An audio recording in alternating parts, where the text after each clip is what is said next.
record. So we also have what we call as acid-base reactions. Ibig sabihin nito, we are going to make mix an acid with an alkaline solution or with a base solution. So paghahaluin natin sila.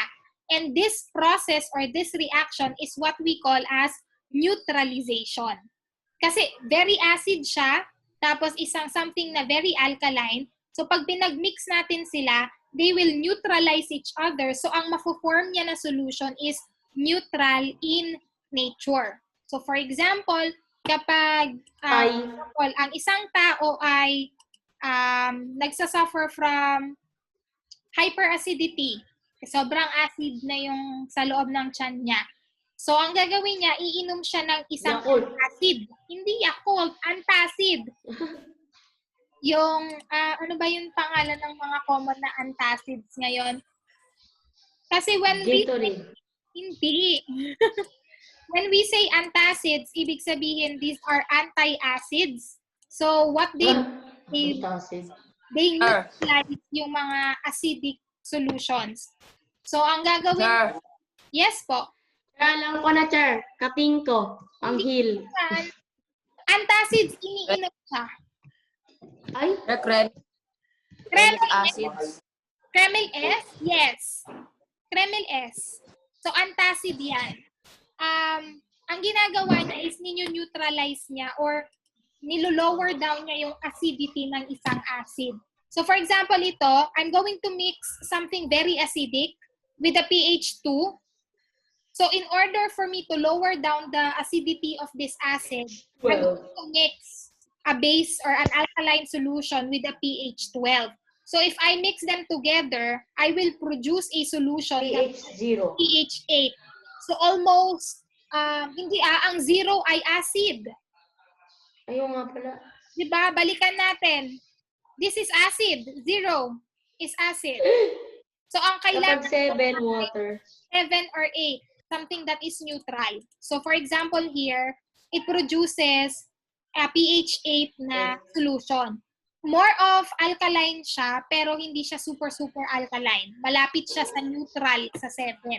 So, ito yung ginagawa ng antacid. So, para hindi super sakit ng katawan ng tiyan mo because of hyperacidity, or para hindi siya mag-lead into gastric ulcer, or para hindi siya mag-lead into heartburn, umiinom or pinapainom ng antacid or yung sabi nga ni Reynald, Kremel S para ma-lower down or ma-neutralize yung hyperacidity. Okay, so this... Di ba yung may iniinom ka kapag may heartburn? Meron yung ano? Yung kakaibang lasa? Gavascon? Oo, yung may ads pa sila, yung gaganon-ganon yung mga tao. Ganon din po yun. Neutralization pa rin siya. So, yung Gavascon is more of alkaline in nature. Para pag humalo siya doon ng acid, manyo-neutralize siya. So, hindi na sobrang sakit or hindi na, kumbaga napipigilan niya yung tinatawag nilang heartburn. Okay, so, meron tayo yan that is available sa ating mga local drugstores. Okay? And usually, during the neutralization process, when we are mixing acid and base reactions and we neutralize them, it usually form or nakakagawa siya, nagpo-produce siya ng tinatawag nating salts. Okay? So, one of the example of a common salt that is produced by a neutralization process is our table salt. Sodium kasi is alkaline, chlorine is acid. Diba? Familiar kayo sa chlorine? Ginagamit siya sa malaba or nilalagay niyo siya sa pool. Diba? Ngayon, yung pool uses chlorine for disinfecting kasi nga acidic in nature siya. So, it can really kill bacteria and viruses. So, if I'm going to mix it with sodium, which is an alkaline, I will produce yung ginagamit ninyong... Sir, yung beer. Or beer. Iba po ang beer. Sodium hindi siya, wala siya sa pH. Ang beer is more of acid. Huh? Acid po siya.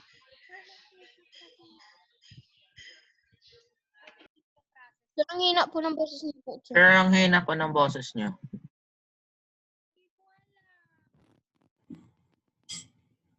Teacher, nawalan kayo ng boses. Mahina pa din.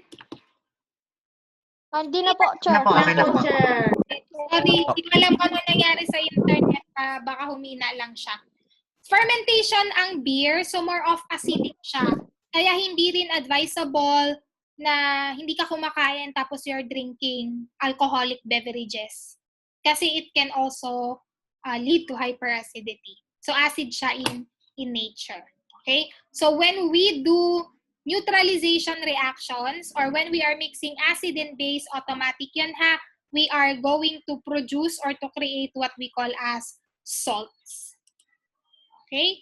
Next. So bakit nga ba natin kailangang aralin itong acids, itong bases, at saka itong neutralization process? Sabi ko lang, kaya daw pag may umiinom, usually may pulutan. Somehow yes, kasi at least are eating food, so hindi nanu-neutralize niya somehow yung acid ng beer. Yes, Reynald? To be careful of what we eat or drink. Yes. And which one is to Yes. eat or basis or not. Okay. Actually, yes.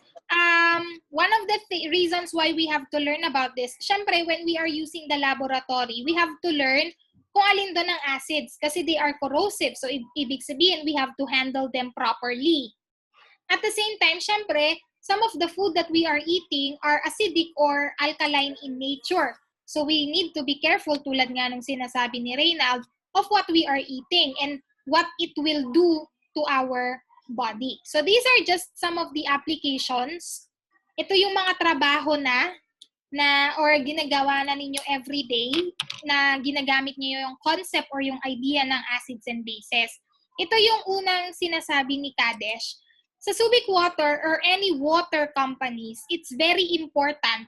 Actually, not just water companies. Lahat ng company na nagpo-produce ng pagkain, such as yung yogurt, yung milk, yung mga chichirya ninyo, cookies, at saka yung mga breads na tinitinda or ginagawa, they really need to check the pH level of those food. Kasi for example, sa water, hindi pwedeng sobrang acidic yung water. Pag sobrang acidic yung water, ibig sabihin hindi mo na siya pwedeng inumin. Kasi water has to be neutral, di ba? pH 7 siya. So pag nilagyan mo ng panlinis yung water, nilinis mo yung water, tapos naging pH 5 na siya, ibig sabihin hindi siya potable or hindi mo siya pwedeng inumin. Kaya sa water... Yes po, Reyna. Sir, if too much acidic on water, you can't actually drink it because it has to be neutral. It can't also be base, too much base on water because it may affect on your acid. Okay, yes, that's correct, Reynald. So, kaya sa Subic Water, they have to check the pH level of the water. Pag sobrang alkaline or base naman ng water, tendency, or not just the water, even the other food that we are eating, lalo yung ginagawa sa factory, yung mga yogurt, ganon, or yung mga milk, fresh milk, chine-check din nila yon. Hindi pwedeng sobrang alkaline or base siya, kasi pwedeng pag alkaline or base na ang isang solution, mas madaling dumami yung bacteria.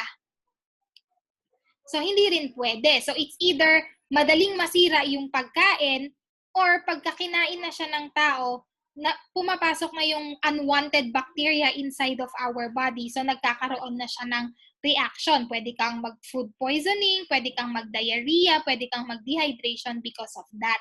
So, in most food companies or in food factories where they really manufacture food, they really have someone. Ang trabaho ng taong yon is just to check the pH level.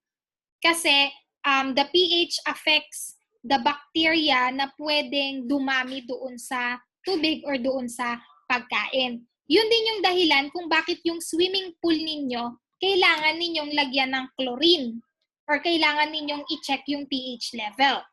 So, hindi siya pwedeng very acidic kasi maaari siyang mag-react sa skin ninyo. Pero hindi rin siya pwedeng maging alkaline kasi pag alkaline na siya, ibig sabihin marami nang pwedeng dumami yung bacteria. So, for example, gumawa kayo ng inflatable swimming pool ninyo. Diba? Nung summer, meron kayo sa sariling bahay ninyo yung ini-inflate ninyo na swimming pool. Tapos lalagyan nyo ng maraming water. Ngayon, papaliguan nyo siya. On the third day, pag pumunta kayo doon, hindi nyo pinalitan yung tubig, mapapansin nyo parang slippery na or madulas na yung tubig. Mabaho.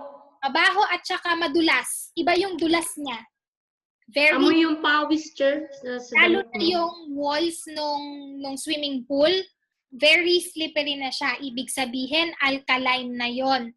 And chances are, marami ng bacteria yon. So, hindi na siya safe na paliguan. So, kailangan yung dagdagan ng chlorine.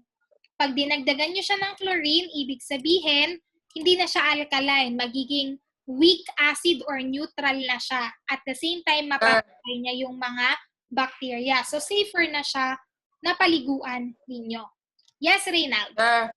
Yes? Sir, the more acid, the more radioactive. But the more the base, the more slippery, and the more the bacteria.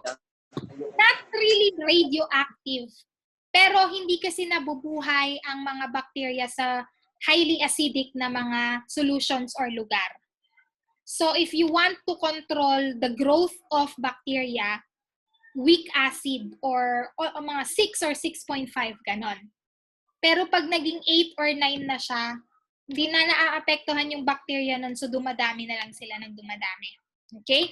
And of course, we have to check the pH level of our lakes and rivers.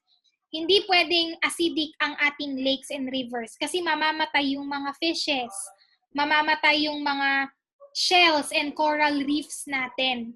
Lalo ngayon, very mataas na yung pollution, tumataas na yung acidity ng ating mga oceans, ng lakes and rivers. So, nagiging corrosive. Di ba corrosive ang acid?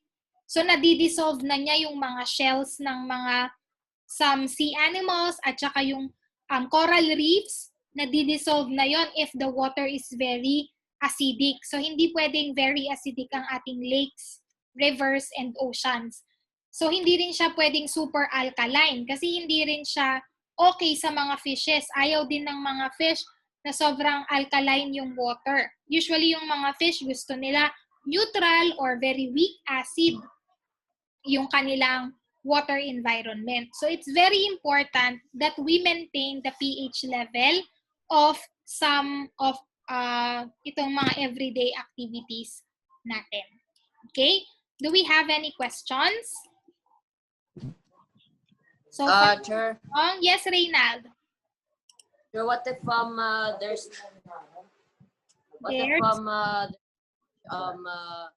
based on soap? Base po talaga, alkaline po talaga ang soap. That is the natural pH level of soap. Hindi siya It's pwedeng acidic. So what if our stomach acid turns into base? Hindi niya madadigest yung food na kakainin mo, kuya. Kasi hindi niya madidissolve yung food na kinakain mo. Pag hindi niya na-dissolve, ibig sabihin, hindi siya maa-absorb ng katawan mo. So, hindi pwedeng maging base ang iyong gastric acid. Kailangan acidic talaga siya. Okay? So, before we end, I'm going to show you the things that you will be doing or the performance tasks that you will be doing related to our topic, which is your acids and bases. Wait lang ha, pull out ko lang siya.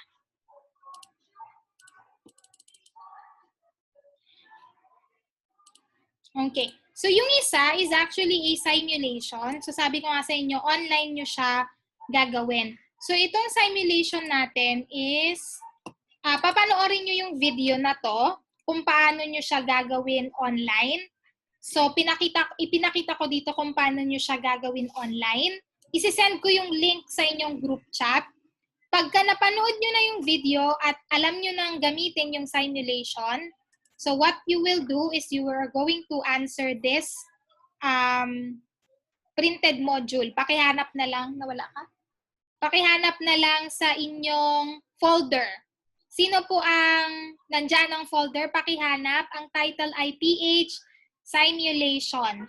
So, meron siyang link, i-click nyo yung link, tapos mapupunta kayo dito sa ganito, yung pipapanoorin ninyong video, and then i-check ninyo itong mga substances nito, isusulat nyo yung pH level niya, and then you're going to identify if it is acidic or basic. Ayan, so nakita na ni Kuya Reynald. So after lunch, pwede nyo na itong gawin, kasi online naman to, wala kayong materials na gagamitin dito, maliban sa internet. Okay? So pwede nyo na siyang gawin after lunch. And then, next week, yung 2 hours ng 9 to 11 ng Monday, pwede nyo nang gawin itong experiment, which is the natural pH indicator. Ito yung sabi ko sa inyo, ipakita nyo kay mommy o kaya sa inyong guardian kasi may mga materials na kailangan. So, kung kailangan ninyong mamili nitong materials na to, at least mabibili nila ahead of time. Okay? So when we say natural pH indicator, ibig sabihin, you are going to use natural ingredients para gumawa ng isang litmus paper.